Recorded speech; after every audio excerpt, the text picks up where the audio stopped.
Hi, good afternoon, everyone. Am I audible for everyone, online people?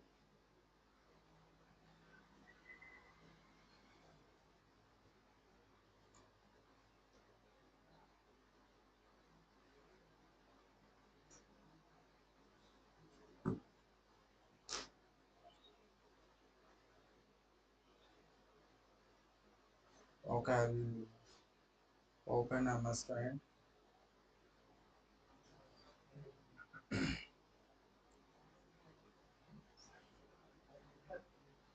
1 minute, we'll start the session. Hmm? Hmm? Hmm?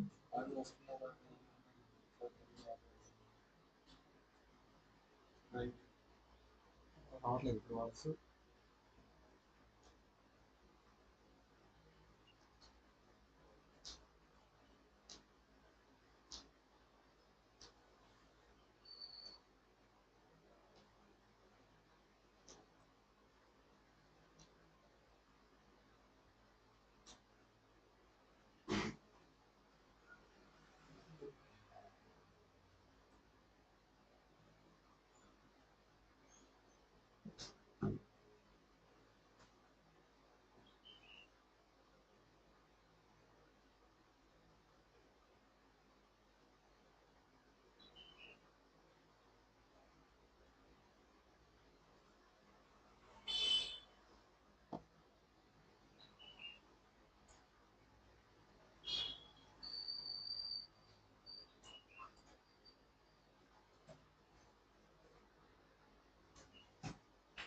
Guys, before starting today's session, quickly revise what we discussed in the last session. Okay, so last session we discussed about the looping statements. Looping statements. Basically, what does it mean by looping statements, their meanings, and what are the multiple kind of statements we have. So all the statements I have discussed in the last session. So basically, looping statements is execute the statements repeatedly. Looping statements is used to execute the statements. It is used to execute the statements repeatedly.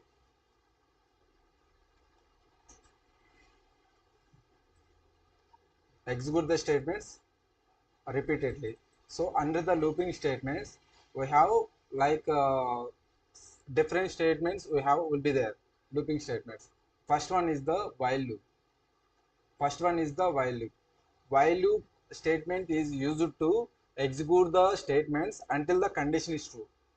Until the condition is true. So we have discussed in the syntax like while here you should take the condition. For example, if you declare int I equal to some value 1, I we need to take the condition I less than or equal to 10.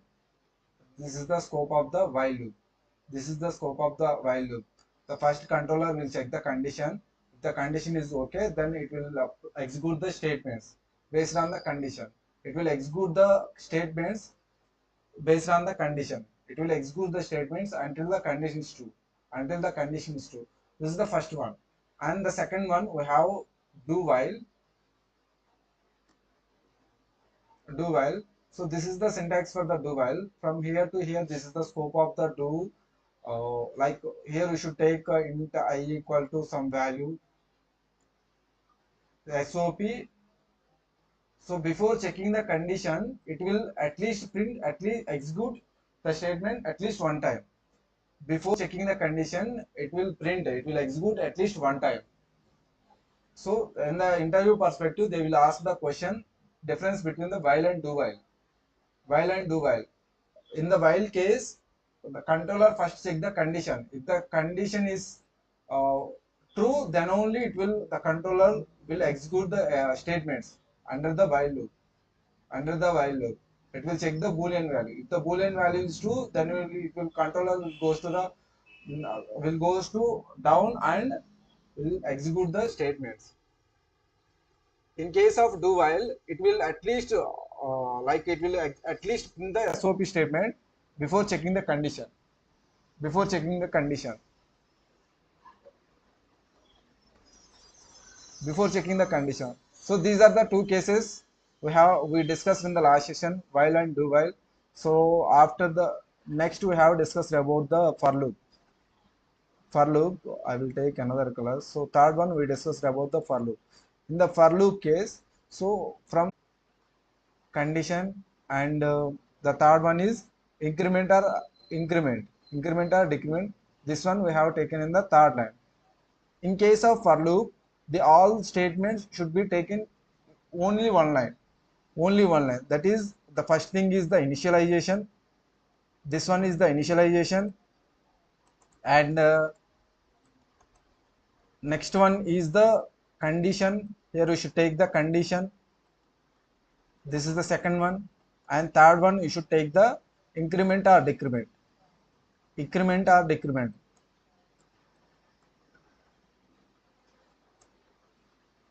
In case of for loop,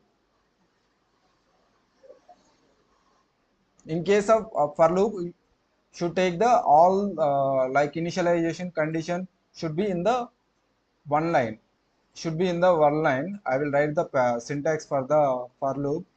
For you can take some I would say initialization int I equal to 1 and I less than or equal to 10 I plus plus I plus plus. From here to here, this is the scope of the for loop. Scope of for loop. Scope of for loop. After that, in the for loop, we have the one more for loop is the nested for loop. Nested for loop.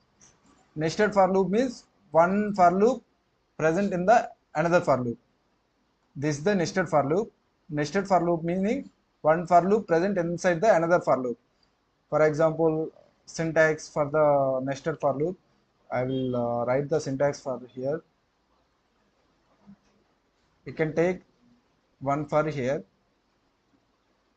From here to here, this is the outer for loop. Outer for loop. Here you should take the condition, not condition, initialization. Initialization,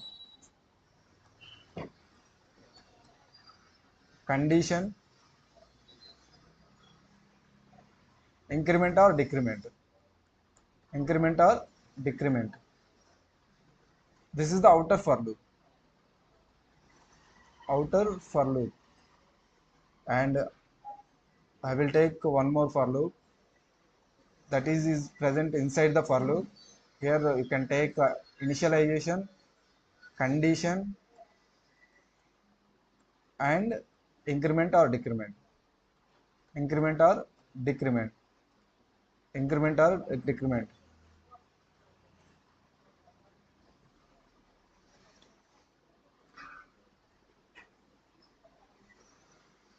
This is the scope of inner for loop. Inner for loop. So normally it is used in the pattern printing. So in that case, we will go for the nested for loop. Pattern printings. In the time, we will go for the nested for loop. After that, we discussed about the for each loop. So we have the for each loop. That is also very important case. So for each loop, we will discuss in the for each loop is the very important loop. It has introduced in 1.5 version. 1.5 version. In the arrays concept and collection concept, we will use the for each loop. Collections concept, we will use the for each loop. Okay. So today's session will start from the arrays. What does it mean by arrays, and everything we will cover about the arrays.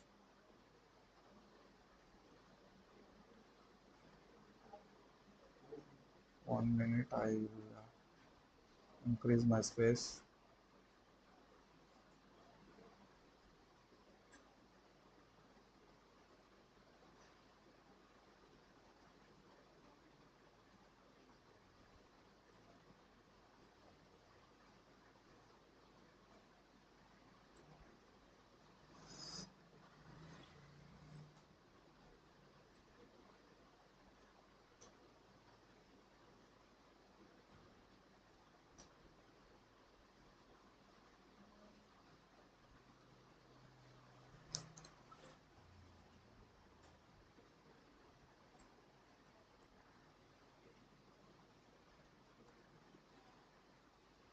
Okay, today class will discuss about the arrays concept. So before starting the arrays, we should know what does it mean by variable. What does it mean by variable? Variable is the container. It holds the value. It holds the data. It holds the data. To store the data, we will use the variable. And what does it mean by data type? What does it mean by data type? Data type. So data type is used to specify the what kind of data you should store in the variable. To specify the type of data. To specify the type of data.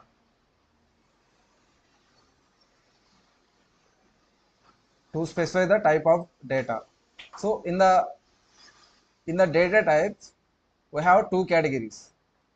Data types is divided into two types. One is predefined data types, and user defined data types. User defined data types. Predefined data types also we can call like it as the primitive data types. Primitive data types. User defined data types. So under the user defined data types, what are the examples we covered in the last session? What are the examples? The first one is the class. Class is the user defined data type. Second one is the arrays. Arrays is the user defined data type. Third one is the strings. Strings is the user defined database. So got the clarity. Now we are discussing user defined data type. So arrays is the user defined data type, or we can call like it as the reference data type. This is the second name is the reference data type. One name is the user defined data type. Second name is the referenced data type. Reference data type. Reference data type. So in the arrays, the first point we can tell like as the array is the reference data type. And normally this is the variable, and if I tell like this, int a equal to, if I mention like this, what does it mean by, what does it mean? Variable declaration. Variable declaration. If I pass the value, some value, if I pass the some value, like I am passing same, I am initializing the value with some other value, int a equal to 10. What does it mean? A is the variable, a is holding the 10 value. 10 value. So int is the data type. Int is the data type. In this case, int is the data type.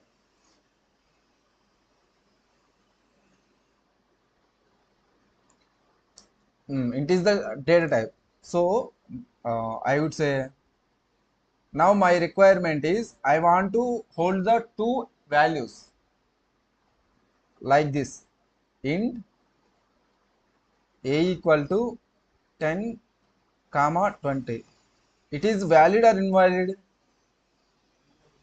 It is valid or invalid? Huh? Why? Is there any reason? Hmm? Variable contains whatever the predefined values will be there, whatever the primitive data types will be there. The predefined data types hold only one value.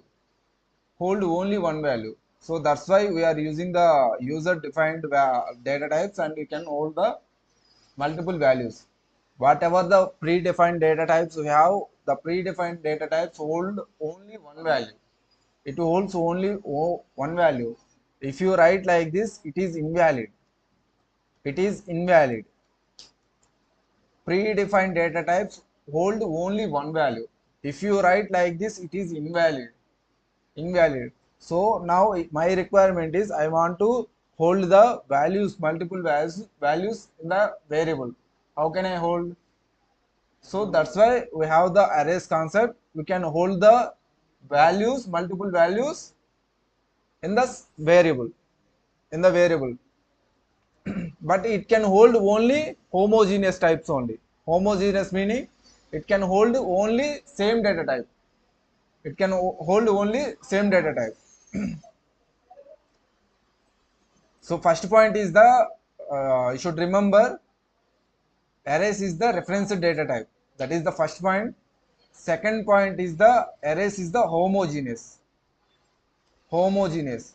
Homogeneous meaning it can hold same data type. If you declared with the int, it can hold only integers. If you declared with the double, it can hold the double values. It can hold the double values. Then what is the how will you declare the arrays? Array declaration.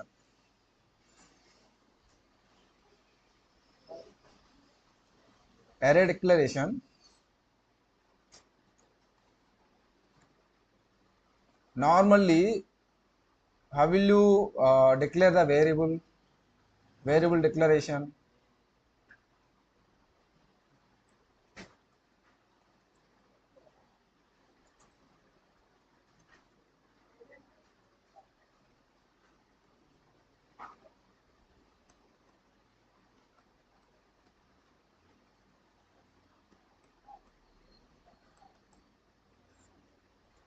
Same int a. Int a. This is the variable declaration. This is the variable declaration. In the same way, array also we can declare with int. Int is the data type. Int is the data type, and you can mention with square braces. Square braces means it can holding the values, multiple values. This one, man.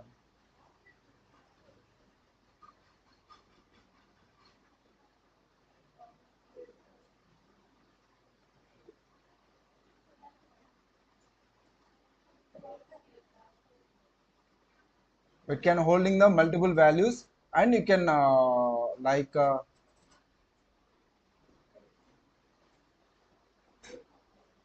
can give the name. I would say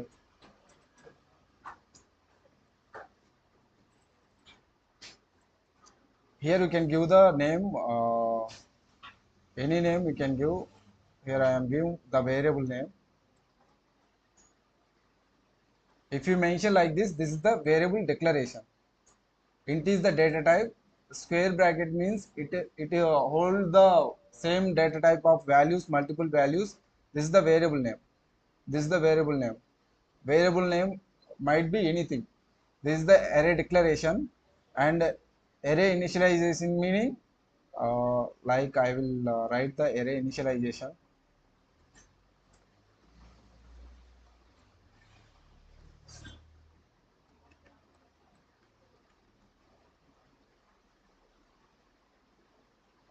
Int is the data type. Square braces, some anything reference variable name. I would say variable name equal to new int square braces and semicolon. Semicolon. This you can write like this also. Int variable name square braces. If you write like this is also valid, and this is also valid, and you can write this, that is also valid, that is also valid. So this is the array initialization. While initializing the array size is the mandatory. Array size is the mandatory. I will tell like for example how many array size is the mandatory. So I will tell like how the array size and all. So this is the basically array declaration and array initialization. Array declaration and array initialization. Like why the arrays concepts come to the picture.